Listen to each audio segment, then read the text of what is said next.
जय श्री कृष्ण दोस्तों, राधे राधे। वैशाख का यह परम पावन महीना भगवान श्री हरि को अति प्रिय है और भक्तों की समस्त मनोकामनाओं को पूर्ण करने वाला है। मैं भगवान श्री हरि से यह प्रार्थना करती हूँ कि जो भी भक्तगण वैशाख मास की इस परम पावन कथा का श्रवण कर रहे हैं, भगवान श्री नारायण उन सभी पर अपनी कृपा दृष्टि बनाए रखें और सबकी मनोकामनाएं पूर्ण करें। भगवान श्री हरि की कृपा पाने के लिए कमेंट में राधे राधे अवश्य लिखें। वैशाख मास महात्म्य अध्याय 4। इस अध्याय में वैशाख स्नान से 5 प्रेतों के उद्धार और पाप प्रशमन स्तोत्र की महिमा बताई गई है।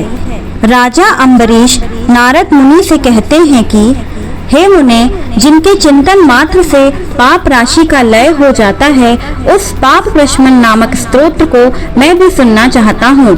आज धन्य हूँ, अनुग्रहित हूँ। आपने मुझे उस शुभ विधि का श्रवण कराया जिसके सुनने मात्र से पापों का क्षय हो जाता है। वैशाख मास में जो भगवान केशव के कल्याणमय नामों का कीर्तन किया जाता है, उसी को मैं संसार में सबसे बड़ा पुण्य, पवित्र, मनोरम तथा एकमात्र सुकृत से ही सुलभ होने वाला शुभ कर्म मानता हूँ। अहो, जो लोग माधव मास में भगवान मधुसूदन के नामों का स्मरण करते हैं, वे धन्य हैं। अतः यदि आप उचित समझें तो मुझे पुनः माधव मास की ही पवित्र कथा सुनाएं। सूत जी कहते हैं कि राजाओं में श्रेष्ठ हरिभक्त अम्बरीश का वचन सुनकर नारद मुनि को बड़ी प्रसन्नता हुई। यद्यपि वे वैशाख स्नान के लिए जाने को उत्कंठित थे, तथापि सत्संग में आनंद आने के कारण रुक गए और राजा से बोले। नारद जी ने कहा, महीपाल, मुझे ऐसा जान पड़ता है कि यदि 2 व्यक्तियों में परस्पर भगवत कथा संबंधी सरस वार्तालाप छिड़ जाए तो वह अत्यंत विशुद्ध अंतःकरण को शुद्ध करने वाला होता है। आज तुम्हारे साथ जो माधव मास के महात्म्य की चर्चा चल रही है, यह वैशाख स्नान की अपेक्षा अधिक पुण्य प्रदान करने वाली है, क्योंकि माधव मास के देवता भगवान श्री विष्णु हैं। अतः उसका कीर्तन भगवान का ही कीर्तन है। जिसका जीवन धर्म के लिए और धर्म भगवान की प्रसन्नता के लिए है तथा जो रातों दिन पुण्योपार्जन में ही लगे रहते हैं, उसी को इस पृथ्वी पर मैं वैष्णव मानता हूँ। राजन, अब मैं वैशाख स्नान से होने वाले पुण्य फल का संक्षेप में वर्णन करता हूँ। सारा वर्णन तो मेरे पिता ब्रह्मा जी भी नहीं कर सकते। वैशाख में डुबकी लगाने से समस्त पाप छूट जाते हैं। पूर्व काल की बात है, कोई मुनीश्वर तीर्थयात्रा के प्रसंग से सर्वत्र घूम रहे थे। उनका नाम था मुनि शर्मा। वे बड़े धर्मात्मा, सत्यवादी, पवित्र तथा शम, दम एवं शांति धर्म से युक्त थे। वे प्रतिदिन पितरों का तर्पण और श्राद्ध करते थे। उन्हें वेदों और स्मृतियों के विधानों का सम्यक ज्ञान था। वे मधुर वाणी बोलते और भगवान का पूजन करते रहते थे। वैष्णवों के संसर्ग में ही उनका समय व्यतीत होता था। वे तीनों कालों के ज्ञाता, मुनि, दयालु, अत्यंत तेजस्वी, तत्वज्ञानी और ब्राह्मण भक्त थे। वैशाख का महीना था। मुनि शर्मा स्नान के लिए नर्मदा के किनारे जा रहे थे। उसी समय उन्होंने अपने सामने 5 पुरुषों को देखा जो भारी दुर्गति में फंसे हुए थे। वे अभी अभी एक दूसरे से मिले थे। उनके शरीर का रंग काला था। वे एक बरगद की छाया में बैठे थे और पापों के कारण उद्विग्न होकर चारों ओर दृष्टिपात कर रहे थे। उन्हें देखकर द्विजवर मुनि शर्मा बड़े विस्मय में पड़े और सोचने लगे, इस भयानक वन में ये मनुष्य कहाँ से आए? इनकी चेष्टा बड़ी दयनीय है, किंतु इनका आकार बड़ा भयंकर दिखाई देता है। ये पाप भागी चोर तो नहीं है? विप्रवर मुनि शर्मा की बुद्धि बड़ी स्थिर थी। वे ज्यों ही इस प्रकार विचार करने लगे, उसी समय उपयुक्त 5 पुरुष उनके पास आए और हाथ जोड़कर मुनि शर्मा से बोले।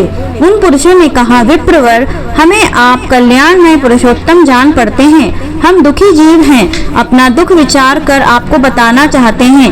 द्विजराज, आप कृपा करके हमारी कष्ट कथा सुने। देववश जिनके पाप प्रकट हो गए हैं, उन दीन दुखी प्राणियों के आधार आप जैसे संत महात्मा ही हैं। साधु पुरुष अपनी दृष्टि मात्र से पीड़ितों की पीड़ाएं हर लेते हैं। अब उनमें से एक ने सबका परिचय देना आरंभ किया। मैं पांचाल देश का क्षत्रिय हूँ। मेरा नाम नरवाहन है। मैंने मार्ग में मोहवश बाण द्वारा एक ब्राह्मण की हत्या कर डाली। मुझसे ब्रह्म हत्या का पाप हो गया है, इसलिए शिखा, सूत्र और तिलक से रहित होकर इस पृथ्वी पर घूमता हूँ और सबसे कहता फिरता हूँ कि मैं ब्रह्म हत्यारा हूँ। मुझ महापापी ब्रह्मघाती को आप अपनी कृपा की भिक्षा दें। इस दशा में पड़े पड़े मुझे 1 वर्ष बीत गया। मैं पाप से जल रहा हूँ, मेरा चित्त शोक से व्याकुल है तथा ये जो सामने दिखाई देते हैं इनका नाम चंद्र शर्मा है। ये जाति के ब्राह्मण हैं। इन्होंने मोह से मलिन होकर गुरु का वध किया है। मगध देश के निवासी हैं। इनके स्वजनों ने इनका परित्याग कर दिया है। ये भी घूमते घामते देवात यहाँ आ पहुँचे हैं। इनके भी न शिखा है न सूत्र। ब्राह्मण का कोई भी चिन्ह इनके शरीर में नहीं रह गया है। इसके सिवा जो ये तीसरे व्यक्ति हैं, इनका नाम देव शर्मा है। स्वामिन, ये भी बड़े कष्ट में हैं। ये भी जाति के ब्राह्मण हैं, किंतु मोहवश वैश्या की आसक्ति में फंसकर शराबी हो गए थे। इन्होंने भी पूछने पर अपना सारा हाल सच सच कह सुनाया है। आपने प्रथम पापाचार को याद करके इनके हृदय में बड़ा संताप होता है। ये सदा मनस्ताप से पीड़ित रहते हैं। इनको इनकी स्त्री ने, बंधु बांधवों ने तथा गांव के सब लोगों ने वहां से निकाल दिया है। ये अपने उसी पाप के साथ भ्रमण करते हुए यहाँ आए हैं। ये चौथे महाशय जाति के वैश्य हैं। इनका नाम विदुर है। ये गुरु पत्नी के साथ समागम करने वाले हैं। इनकी माता मिथिला में जाकर वैश्या हो गई थी। इन्होंने मोहवश 3 महीनों तक उसी का उपभोग किया है, परंतु जब असली बात का पता लगा है तो बहुत दुखी होकर पृथ्वी पर विचरते हुए ये भी यहाँ आ पहुँचे हैं। हमने से ये जो 5वें दिखाई दे रहे हैं, ये भी वैश्य ही हैं। इनका नाम नंद है। ये पापियों का संसर्ग करने वाले महापापी हैं। इन्होंने प्रतिदिन धन के लालच में पड़कर बहुत चोरी की है। पातकों से आक्रांत हो जाने पर इन्हें स्वजनों ने त्याग दिया है। तब ये स्वयं भी खिन्न होकर देवात यहाँ आ पहुँचे हैं। इस प्रकार हम 5 महापापी एक स्थान पर जुट गए हैं। हम सबके सब दुखों से घिरे हुए हैं। अनेकों तीर्थों में घूम आए, मगर हमारा घोर पातक नहीं मिटता। आपको तेज से उद्दीप्त देखकर हम लोगों का मन प्रसन्न हो गया है। आप जैसे साधु पुरुष के पुण्यमय दर्शन से हमारे पातकों के अंत होने की सूचना मिल रही है। स्वामिन, कोई ऐसा उपाय बताइए जिससे हम लोगों के पापों का नाश हो जाए। प्रभु, आप वेदार्थ के ज्ञाता और परम दयालु जान पड़ते हैं। आपसे हमें अपनी उद्धार की बड़ी आशा है। मुनि शर्मा ने कहा, तुम लोगों ने अज्ञानवश पाप किया, किंतु इसके लिए तुम्हारे हृदय में अनुताप है तथा तुम सबके सब सत्य बोल रहे हो। इस कारण तुम्हारे ऊपर अनुग्रह करना मेरा कर्तव्य है। मैं अपनी भुजा ऊपर उठाकर कहता हूँ, मेरी सत्य बातें सुनो। पूर्व काल में जब मुनियों का समुदाय एकत्र हुआ था, उस समय मैंने महर्षि अंगिरा के मुख से जो कुछ सुना था वही वेद शास्त्रों में भी देखा। वह सबके लिए विश्वास करने योग्य है। मेरी आराधना से संतुष्ट हुए स्वयं भगवान विष्णु ने भी पहले ऐसी ही बात बताई थी। वह इस प्रकार है, भोजन से बढ़कर कोई दूसरा तृप्ति का साधन नहीं है, पिता से बढ़कर कोई गुरु नहीं है, ब्राह्मणों से उत्तम कोई दूसरा पात्र नहीं है तथा भगवान विष्णु से श्रेष्ठ कोई दूसरा देवता नहीं है।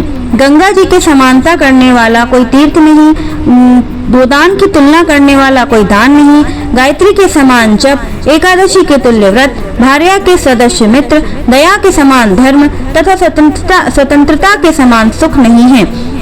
गृहस्थता से बढ़कर आश्रम और सत्य से बढ़कर सदाचार नहीं है। इसी प्रकार संतोष के समान सुख तथा वैशाख मास के समान महान पापों का अपहरण करने वाला कोई दूसरा मास नहीं है। वैशाख मास भगवान मधुसूदन को बहुत ही प्रिय है। गंगा आदि तीर्थों में तो वैशाख स्नान का सुयोग अत्यंत दुर्लभ है। उस समय गंगा, यमुना तथा नर्मदा की प्राप्ति कठिन होती है। जो शुद्ध हृदय वाला मनुष्य भगवान के भजन में तत्पर हो, पूरे वैशाख भर प्रातः काल गंगा स्नान करता है, वह सब पापों से मुक्त होकर परम गति को प्राप्त होता है। इसलिए पुण्य के सारभूत इस वैशाख मास में तुम सभी पाप की मेरे साथ नर्मदा तट पर चलो और उसमें गोते लगाओ। नर्मदा का जल का मुनि लोग भी सेवन करते हैं। वह समस्त पापों के भय का नाश करने वाला है।